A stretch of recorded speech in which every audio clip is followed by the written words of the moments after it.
Yoi, nongkrong lagi di Tota Politik di programnya Wildan Mamo. Wildan Mamo di sini.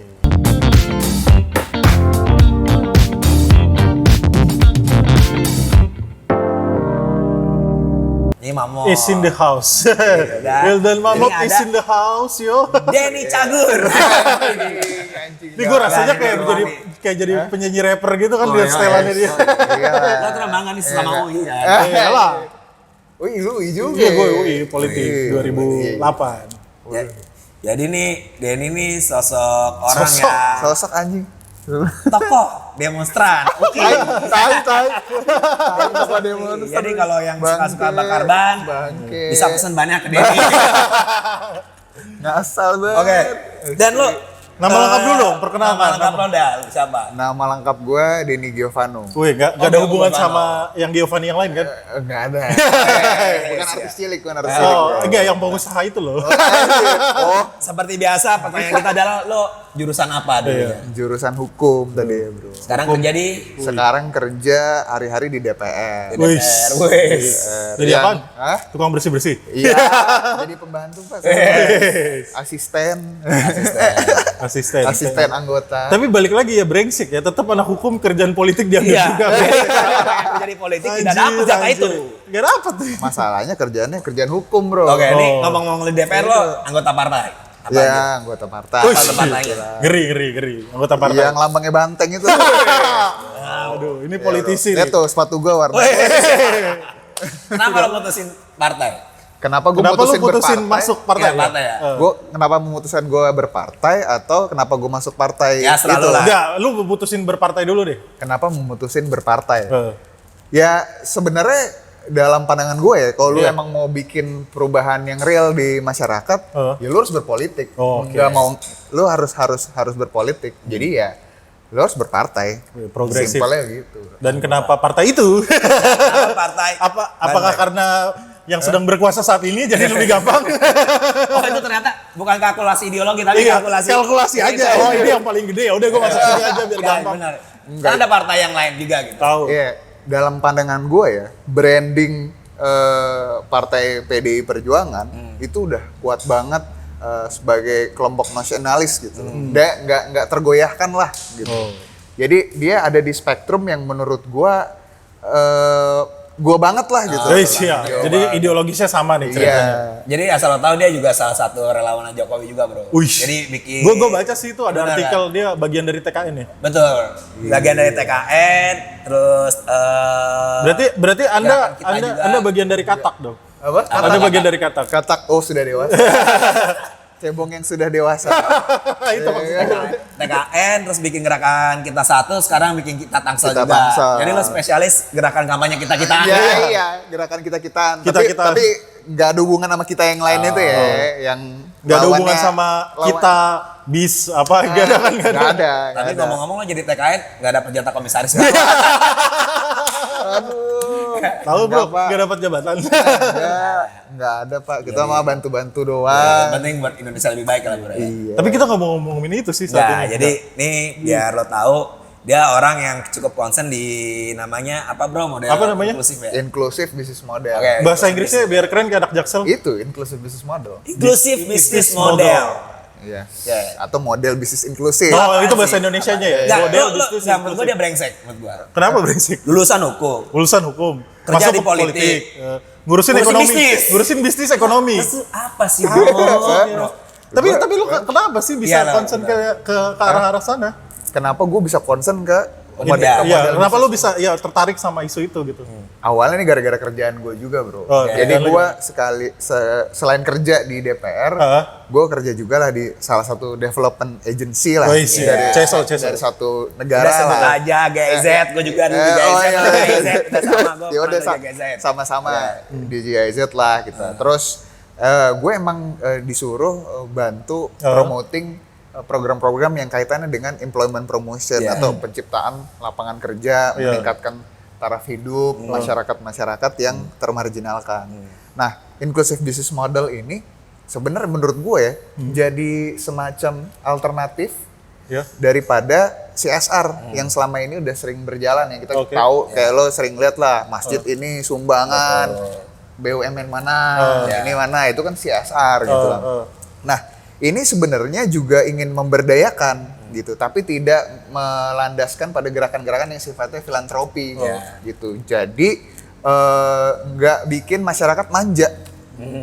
Tapi berarti lu awal mulanya tuh gara-gara lu kerja di GIZ itu, terus lu apa namanya ada development ekonomi yang mau dibangun sama GIZ itu. Nah, salah satunya itu inclusive business model itu. Inclusive business model itu, dan itu menarik banget karena gini ya, problem kita nih yang gue lihat ya, terutama simple aja, orang yang udah sekolah vokasi, orang yang either itu di SMK, politeknik ataupun SMK, banyak yang kemudian dia nggak bisa kepake nih sama industri.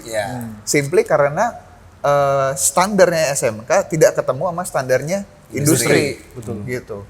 Nah, inclusive business model ini salah satunya, ini gue bukan ngomongin keseluruhan inclusive business model, ini salah satunya tuh ada upaya-upaya pelatihan. Jadi mereka ngasih training. Nah, tapi frameworknya itu sendiri apa sih? Inclusive business model itu apa sih sebenarnya? Kalau misalnya diterjemahkan, inclusive business model adalah gitu. Inclusive business model itu kalau per definisi ya, ini definisi yang lo bisa lihat kalau lo searching di Google. Inclusive business model. Ini sekarang udah mulai populer, tapi memang banyakkan dokumennya dalam bahasa Inggris. Dan inclusive business model itu sederhananya adalah model bisnis inklusif yang berupaya untuk menjadikan masyarakat yang berada di piramida, at the bottom of the pyramid, kelas ekonomi paling bawah, untuk menjadi bagian dari rantai pasokan perusahaan besar atau perusahaan menengah. Sehingga dengan demikian mereka juga dapat ikut memberikan keuntungan kepada perusahaan, dan juga taraf hidup mereka bisa meningkat karena mereka either dapat pekerjaan tambahan yang bisa pekerjaan paruh waktu ataupun penuh waktu. Dan di sisi yang lain juga, tadi gue udah bilang ya, perusahaan dapat keuntungan karena mereka jadi bagian dari rantai pasokan.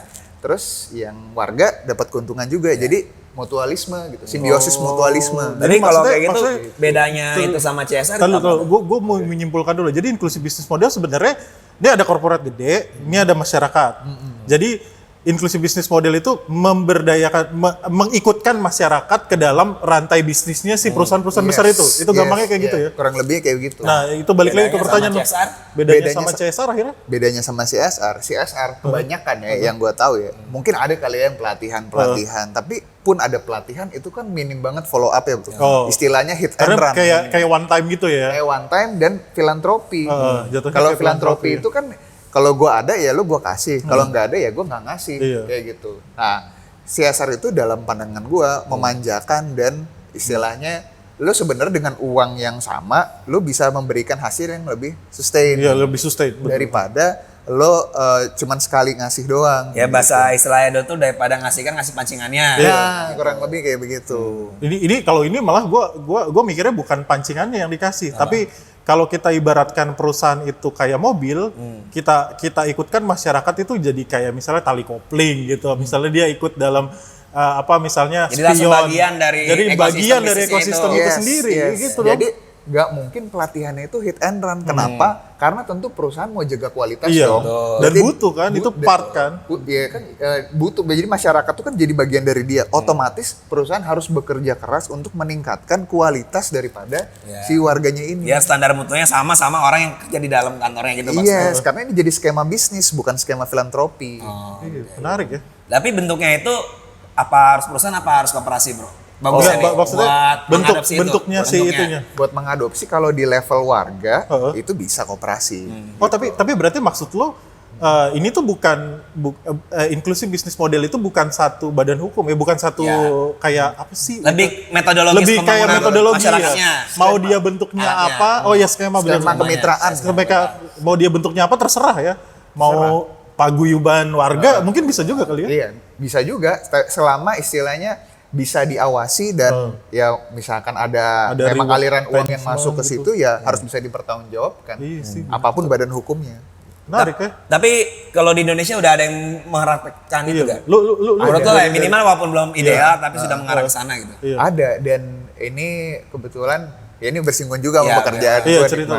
di Nusa Tenggara Barat itu ada namanya Desa Bilibante.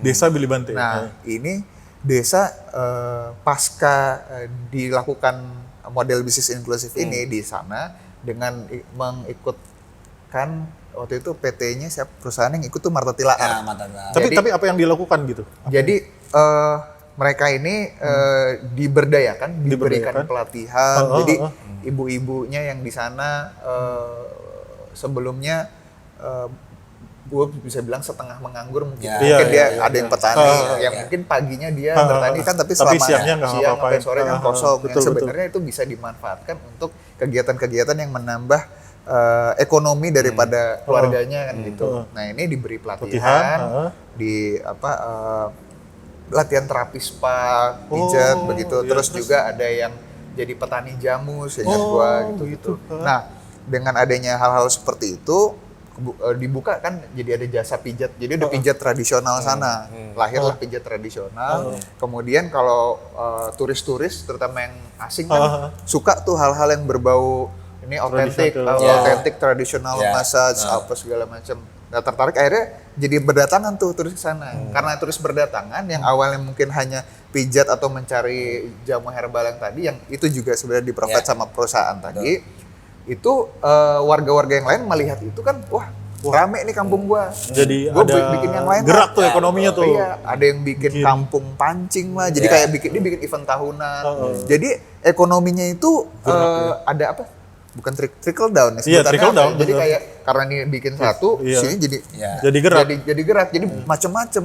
Dan si Marta Tilaar juga dapat kan, dia dapat pemasok dan dapat ini juga apa? Berarti kan yang pincit itu dia pasti pakai produknya Marta Tilaar juga kan? Iya, rantai pasok. Rantai pasokannya. Oh iya, menarik juga ya. Jadi dia bisa menghidupkan apa ya, ekonomi warga, bukan hanya menghidupkan ya, tapi memberikan nilai tambah yang tadinya segini mungkin jadi segini gitu. Menaikkan taraf. Jadi benar-benar taraf hidupnya nambah, terus ada edit value dari setiap produknya Marta Tilaar itu juga kan. Jadi simbiosis mutualisme yang terjadi. Tapi frameworknya dari IB ini, IB apa? IB itu apa sih frameworknya? Kayak gimana sih? IB framework ini kalau gue jelasin di sini kayaknya panjang juga. Dan, singkatnya. Dan sejujurnya ini barang baru banget tuh. Ini baru ya? Baru. Kapan Jadi tuh, mulai tahun kapan sih sebenarnya? 29 September 2020. Ini baru di launching sama ASEAN. Jadi baru selesai kayak semacam panduan untuk negara-negara ASEAN untuk gimana sih implementing model bisnis inklusif gitu. Jadi ini barang baru yang pakarnya di Indonesia juga masih belum banyak. Jadi lo pakarnya. Saya lo pakarnya. Dia adalah pakar IB Indonesia. Tolong Pak Jokowi dipanggil. Masukin parekraf berarti. Parekraf. Wisnu Utama. Diganti apa narik aja? Enggak bercanda Pak Wisnu. Masalah kalau yang gue kerjain kan emang lebih ke mendorong ini supaya jadi kebijakan di level nasional. Berarti kalau ini bener barang baru, belum ada contoh negara lain dong? Kalau contoh negara lain udah ada ya. Kayak gimana misalnya? Kalau di luar negeri itu sampai ada Inclusive Business Action Network. Jadi itu jejaring perusahaan-perusahaan yang menjalankan bisnis inklusif dan setahu gue sih lintas negara juga ya. Karena kalau gue disuruh jelasin contohnya nih, gue khawatirnya agak lupa nih. Gue yang inget banget dari sini lah. Iya. Tapi sebenarnya apa sih bedanya yang IB ini sama apa yang udah ada gitu? Kayak contohnya ini, gue jadi kepikiran kalau kayak Starbucks kan selalu gue nyebut merek. Starbucks itu kan bikin bahwa dia kan selalu campaign kan. Atau misalnya yang produk kecantikan yang suka gue pakai. Gue tahu. Ya itulah pokoknya. Dia bilang kan bahwa dia memanfaatkan petani-petani misalnya dari Afrika gitu segala macam. Itu bukannya salah satu IB ya? Ya mungkin bisa dibilang IB, tapi IB itu kan bagaimana dia benar-benar menjadi rantai pasok ya. Jadi apa ya gue bilangnya ya? Ya benar, nggak ada kata lain selain jadi rantai pasoknya buat industri yang lebih besar. Ya makanya maksudnya lebih sifatnya tuh bukan subordinat tapi koeksis. Iya, lebih organik gitu ya jadinya. Jadi mungkin kalau yang biasa tuh oke nih, ini gua, ini si petani. Ya udah, misalkan perusahaan kopi, kalau lu cuma model kayak tadi tuh saya beli dari petani Afrika. Pokoknya tempat sedih-sedihin lah di kemasan sedih-sedihin. Itu mah storytelling. Iya, storytelling. IB. Jadi kayak Jadi kalau kayak begitu biasa aja. Tapi kalau lo jadi misalkan nih petaninya tuh divisi produksi lo misalkan. Lo jadi bagian. Berarti sebenarnya hubungannya yang tadinya begini, ini corporate, ini pemasok itu jadinya setara karena dia kan bagian kan sebenarnya. Bagian dari. Dan kalau lo tidak kalau dia rantai pasok lo, ketika dia kualitasnya menurun, lo akan perbaiki dia. Gitu. Tapi kalau lo sekedar pedagang, hubungan berdagang, cari yang lain. Kalau udah jelek gue cari yang lain dong. Berarti hubungannya tuh lebih karena jadi bagian sih ya. Jadi mau nggak dia mau masuk dalam struktur perusahaan gitu. Mau nggak mau perusahaan memberdayakan warga. Mau nggak mau. Iya. Dan menurut gua itu paling tepat untuk pemberdayaan karena kita nggak bisa lagi main ngandelin rasa kasihan buat memberdayakan orang. Ya kan kita harus masukin dia ke skema bisnis. Gua nanya sama lo nih, kan berarti kan pemberdayaan bottom of pyramid itu ada 2 aspek. Bisa 3 aspek, bisa negara, bisa swasta, bisa masyarakat sipil. Paling idealnya sebenarnya inisiatif ini siapa, Bro? Atau tiga-tiganya atau gimana gitu? Jadi gini sih, gue ngelihatnya peran masyarakat sipil ya. Peran masyarakat sipil itu penting untuk jadi katalisator lah, untuk mempercepat. Karena yang swasta sibuk dengan kegiatan produksinya. Betul. Negara sibuk dengan kegiatan pelayanan publiknya gitu kan. Nah, kita yang jadi masyarakat sipilnya CSO lah ya, sebutan kerennya ya, Civil Society Organization, itu bekerja untuk mengidentifikasi siapa sih masyarakat yang benar-benar ada di bottom of the pyramid. Lalu kita pertemukan dengan perusahaan besar, dan kita nih yang tugasnya menjelaskan ke perusahaan bahwa kalau lo berdayain ini, satu, mungkin lo akan dapat ini mungkin kedengarannya nggak bagus sih, cheap labor lah, tenaga kerja murah gitu kan. Tapi sebagai permulaan nggak ada masalah daripada tadinya nganggur ya dapat upah sedikit, minimal bisa nambah-nambah tapi itu sih sebenarnya udah terjawab ya, maksud gua what in it per corporation gitu, apa yang didapat akhirnya buat korporasi. Kalau misalnya bahasanya gini ya, gua dengan beli putus aja nggak bahasanya gua beli putus nggak masalah tanpa harus ngedevelop lo kan. Gua enforce lo ya, cuma gua minta kualitas yang lebih baik, tapi kita nggak ada hubungan gua harus ngegedein lo gitu. Nah itu akhirnya gimana? Kalau IB itu pada akhirnya kan perusahaan terikat kan. Iya betul. Jadi karena awalnya mungkin lo murah, karena lo dianggap dari nol kan. Ya lo juga sebagai tenaga kerja yang istilahnya unskilled worker, ya lo terima dulu lah segini dulu gaji gua gitu kan. Tapi kan lo ntar diinvest, lo dikasih pelatihan ini segala macam, lo jadi tenaga kerjanya dia. Ya lo dapat penghasilan yang tentu kalau lo menghasilkan produk yang makin bagus kualitasnya, ya gaji lo logikanya meningkat dong. Karena nilai lo juga meningkat. Nah, tapi buat perusahaannya gitu akhirnya. Kalau buat perusahaannya lo bisa punya worker yang emang sesuai dengan kehendak lo. Karena lo develop dari awal. Karena lo develop dari awal, program pelatihannya lo yang develop, standarnya lo yang nentuin. Sama tiganya adalah reputasi brand perusahaannya jadi bagus. Iya, itu ekses lah. Iya. Dan itu dicari bro sekarang di dunia marketing. Poin brand itu. Iya sih. Sekarang aja aktivisme aja bisa dikomodifikasi kok. Ya kan? Jadi isu-isu rasial aja bisa bisa dikomodifikasi jadi nilai selling point dari sebuah brand atau bahkan menjatuhkan brand. Betul. Iya. Lu pro LGBT atau anti LGBT itu bisa berpengaruh sama. Terus kalau ini udah selesai di tataran masyarakat sipil dengan perusahaan, negara ngapain, Pak? Negara ini, ini hubungan apa cuma melihat hubungan saja? kekuasaan politik. Alhamdulillah saya tidak ngurusin kalian. Alhamdulillah udah ada CSO sama perusahaan yang ngurusin gitu. Kemensos hilangkan saja. Jangan, kita masuk ke Kemensos. Kemensos masih perlu, Pak. Kemensos masih perlu. Saya butuh bansos. Kalau enggak siapa yang distribusi nanti? Kalau dalam pandangan gue ya, tugas negara pada akhirnya menjadi fasilitator yang baik sebenarnya. Dan ini kelihatannya sederhana ya, tapi ini penting banget buat pemerintah dalam artian mendukung apa yang sudah dilakukan oleh CSO dan juga swasta ini gitu. Karena tanpa dukungan pemerintah nggak sulit juga untuk bisa ini terimplementasikan secara masif. Karena kalau kita mau dorong ini ke level kebijakan, tentu harus ada insentif. Nah, itu gue pengen bilang. Siapa insentif yang mikirin ya pemerintah. Iya, betul. Gue pikirnya misalnya contohnya, gue jadi kepikiran pemerintah itu bisa aja ngasih insentif kayak misalnya kalau misalnya perusahaan yang drive-in IB nanti pajaknya dipotong berapa persen gitu misalnya kayak gitu kan. Bisa dikasih kemudahan apa gitu. Iya kan? Bisa ya maksudnya kalau pemerintah minimal ya sebagai ngasih suplemen lah ke sektor. Harusnya ngasih akhirnya ngasih suplemen biar Iya. banyak perusahaan yang mau pakai model bisnis ini Iya, kan. benar. Iya kan? Tapi bro, ini kan ngomongin soal usaha. Partai bisa gak sih sebenarnya untuk melakukan ini, mendorong ini? Kan maksud gua kan Iya. partai ini punya basis masyarakat. Betul. Daripada hanya dikasih janji, dikasih bisnis inklusif gitu loh. Ya enggak kan, daripada pilih saya kamu sejahtera tapi nganggur. Ya daripada Kan ngawang-ngawang. lagi juga kan partai gitu kan ngasih masukan kan lagi bisnis. lagi juga gitu. kan banyak anggota partai yang pengusaha, Pengusaha juga. Iya kan? Jadi Bener kita kan? bisa. Itu mungkin Iya. nggak menurut lo? Menurut gue mungkin, tapi kalau secara kelembagaan agak sulit. Oke. Ya lu tahu ya citra partai kan. Kenapa kamu jadi jelek-jelekin partai? Partai karena kamu harus Iya, semangat. saya orang partai. Iya. Tapi ya Tapi gimana? Tapi ya Relay-relay memang aja gitu. memang ya realitasnya di lapangan pasti ada resistensi ya. Apalagi misalkan warga yang mau kita bantu kebetulan haluan Politiknya beda, gitu, iya gitu sih. kan.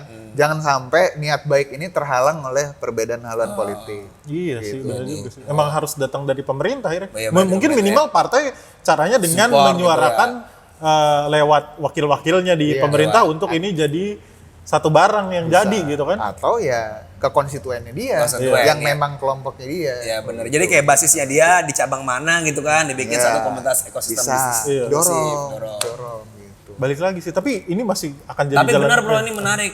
Daripada buat money politik, mendingan investasi buat bisnis inklusif ya nggak sih? Iya, iya, Benar nggak kan? sih, benar Lebih- juga, iya, lebih iya. sustainable dan besok-besok kalau Anda mau nyalon lagi, sudah ada yang biayain Iya. ya. Masyarakat sendiri yang kasih kerjaan bro. Iya, pilih saya. Iya. Anda sudah saya kasih kerja. Iya. Kamu sudah saya kasih bisnis inklusif. Iya kan, jadi hubungannya lebih gampang Iya, kan dan dalam semua tanda gerak kutip. gila kan tuh. Karena kan dia kan udah jadi bagian dari perusahaannya si orang partai. Jadi terikat juga. Iya, jadi juga kan.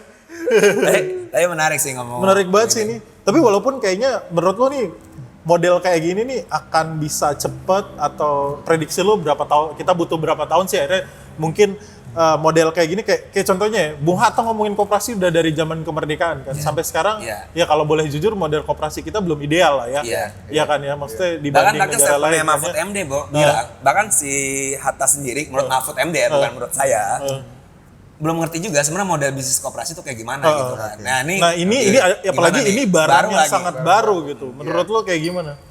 Jadi gini sih bro, gue melihat ada celah untuk ini bisa cepat. Ya. Ada celah. Ada celahnya. Ada celah. Tapi memang dalam implementasi dan bagaimana kayak tadi kita omongin insentif fiskalnya apa? Oh, Wah, oke. jadi lebih ke situ ya. Ini sebenarnya. yang sulit karena ketika kita mau memasifkan sesuatu nggak harus lewat policy. Iya. Nggak Oh, bisa nggak lewat policy ya, Iya, benar. nggak bisa lu cuman ngandelin Termasuk omnibus law tidak bisa membantu. Lalu Aduh, lu dari awal, ngomongin yang itu lagi, aduh malas banget. omnibus law membantu nggak? Mau dijawab Pak. Ini pertanyaan. Benar. Apakah ini Omnibus- langsung ketahuan nih? Apakah Anda mendukung atau menolak? Omnibus law yang mana dulu? Ya, Kan kan ada pasti omnibus banyak. law perpajakan. Kan udah ada sebelum yang ini. Ya. Yang belum ada nomornya ini. Nah, kita yang bahas sekarang aja itu. Yang mana? Ngomong-ngomong Yang sekarang aja. yang mana? Yang mana? Ya, Di klaster, mungkin di klaster yang mana gitu. Kita nggak bisa Oke. klaster yang pekerjaan ya. Oh, Klaster iya. pekerjaan. Kerjaan, gua sama Mamot menolak. Ketenaga kerjaan gue juga nggak ikut-ikutan. Nah, ini klaster yang lain kan Karena banyak. kalau cipta kerja kebetulan juga gue kan di komisi 6 ya, Ya. tenaga ahli anggota di komisi 6 DPR RI yang emang ngurusinnya koperasi dan UMKM. Jadi emang kita di situ domainnya. Dan kalau dari yang gue lihat revisi undang-undang UMKM yang ada di dalam undang-undang cipta kerja itu sangat mendukung termasifkannya IB ini, inclusive business ini, karena salah satu skema kemitraan yang diatur di situ ada salah satunya itu rantai pasok. Pokoknya itu bagaimana menjadikan sebagai rantai pasok. Jadi banyak tuh skema kemitraan tuh ada pelatihan, ada apa gitu. Jadi kalau dilihat nih menurut lo nih kan sekarang negara kan lagi gonjang-ganjing nih ya. Entah karena ada isu resesi ekonomi maupun pandemi. Jadi lo nih sebagai orang yang bawa ide bisnis inklusif ini sebenarnya lebih ngedorong untuk SDM unggul dalam tenaga kerja apa SDM unggul dalam kewirausahaan? Karena menurut gua kan kita butuh prioritas nih untuk bangun nih. Iya. Kalau dalam pandangan gue tetap SDM unggul dalam kewirausahaan sih bro. Karena bullshit kalau kita mau pemulihan ekonomi yang agak cepet, tapi cuman fokusnya bentuk tenaga kerja baru.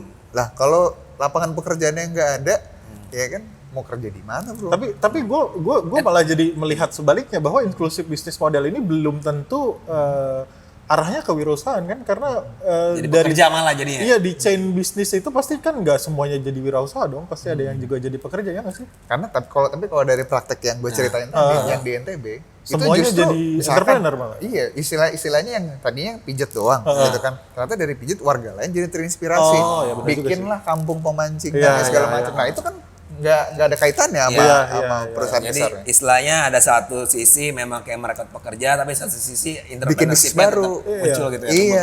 Ada inisiatif masyarakat itu ya. Iya, Iya. karena melihat apa kesempatan, gitu kan. Iya sih, menarik sih. Jadi emang menurut gue juga bahkan gini, jadi yang gue takutin juga ya pasca pandemi ini banyak nih bro entrepreneurship dadakan. Entrepreneurship dadakan tuh menurut gue kewirausahaan yang karena dia nganggur, kena dampak pandemi, terus tiba-tiba tuh jadi wirausaha. Ya kan, tiba-tiba kayak Anda orang kan? jual kopi, jual gorengan Anda. Jual gorengan. jual semua gitu kan. Iya, Karena iya. posisinya nih ngeri juga kalau misalnya mungkin kita nggak ada pendampingan dari pemerintah kan. Iya.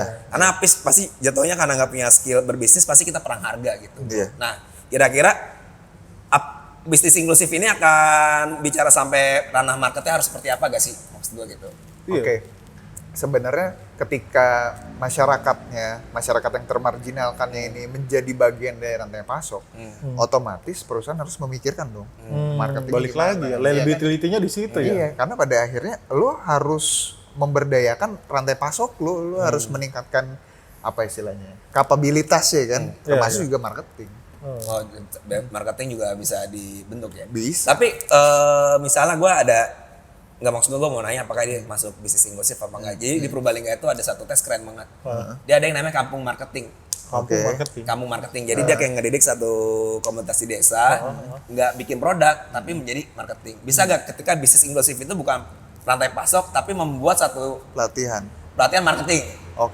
Jadi skemanya beda loh ya. Oke, Oke. tadi produksi jadi jasa tapi ini lebih ke penjualan. Yang nantinya si lulusan dari situ akan jadi bagian dari Iya, gitu. perusahaan Mungkin itu nggak gitu. kira-kira dalam skema. Ya itu gue jadi juga IB, mikir ya kan? Oke, kalau cuma pelatihan dan dia tidak memberikan apa ya benefit secara ekonomi, maksudnya menjadi rantai pasok dari perusahaan itu nggak bisa dibilang IB. Itu IB itu tetap Di rantai pasok itu. rantai pasok. Ya harus ada hubungan yang sifatnya simbiosis mutualismenya itu. Enggak, tapi gue jadi terrefleksi sama perusahaan gue kerja di insurance kan sekarang, dan insurance itu ngandelin dalam tanda kutip agent insurance. Nah, agent insurance itu nggak berinduk sama si perusahaan asuransi itu, Yeah. tapi dia tuh bikin satu perusahaan sendiri namanya kantor pemasaran mandiri. Kalau lu lihat, nah kantor pemasaran mandiri sebenarnya kayak PT tapi isinya tuh agent. Tapi tuh kita punya kontrak yang jelas. Lu ngasih customer ke gua, lu jualin itu gua, nanti gua kasih pelatihan apa segala macam. Tapi emang kita hubungannya sangat tinggal balik, bukan dalam bentuk barang ya, dalam tanda kutip. Menurut lu itu bagian dari IB gak sih? Nah, gue belum ngeliat itu IB, gue lebih ngeliat itu kayak lu Outsourcing.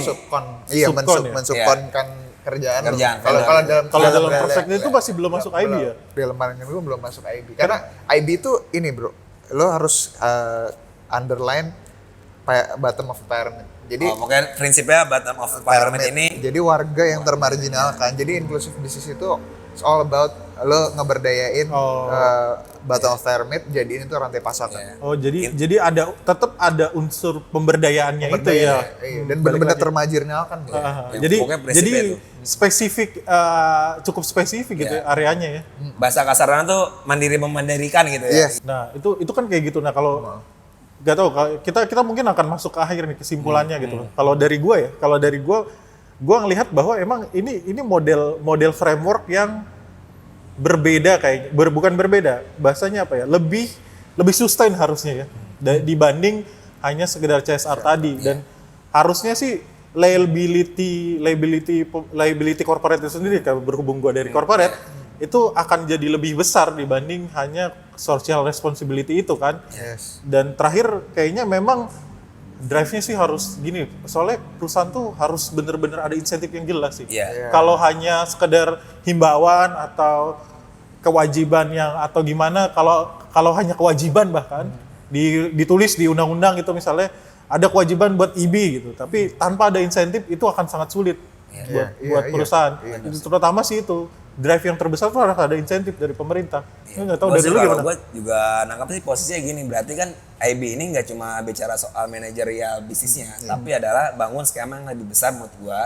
Bagaimana setiap pihak, entah itu yang tadi masyarakat di tingkat paling bawah, swasta dan semacam, benefitnya apa di masing-masing pihak ini kan. Dan yang kalau masyarakat bawah adalah mungkin dia akan kualitas hidupnya akan lebih meningkat gitu kan. Kalau misal pemerintah ya berarti lo membantu beban negara Mengurangi pengangguran. Biar bisa mengurangi masyarakat semacamnya. lebih sejahtera memang kan. masih tanda tanya perusahaan ini dikasih apa selain Iya. pajak gitu kan Iya. benefitnya. Yes. Jadi emang menurut gua ini isu yang bisa kita gulirin juga ya, maksudnya bagaimana kita bisa bikin bisnis di level apapun buat yang lebih inklusif. Nah, Nah, ini pertanyaan andalan. Kalau misal kalau misalnya Anda Iya. diminta untuk jadi Kemenko UUMKM, iya Top UMKM UMKM. ya kan? Iya. Apa yang Anda lakukan Apa yang dengan akan Anda pengetahuan soal IB. kamu bisnis inklusif ini? Ini yang berat memang. Wih, setiap Tunggu pesan-pesan berikut ini. ini yang Apa, berat, apa? selalu berat. Karena gini sih bro. Yang pasti kita harus pikirin insentif apa untuk usaha-usaha besar yang mau melakukan model bisnis inklusif ini. Itu penting untuk memasifkan model bisnis inklusif ini di kalangan usaha-usaha besar di Indonesia. Iya. Itu satu. Kedua, data UMKM itu harus benar-benar apa ya? Gue sebutnya ini apa yang satu kayak ada satu data. Oh, iya. Kayak ada satu big data gitu Big data UMKM gitu ya. Emang ini harus clear Clear. supaya kita bisa identify mana usaha mikro yang merupakan usaha-usaha yang dikelola sama warga-warga yang berada di bottom of pyramid ini iya. gitu. Dan untuk ke sana kita kan harus apa sebutannya ya?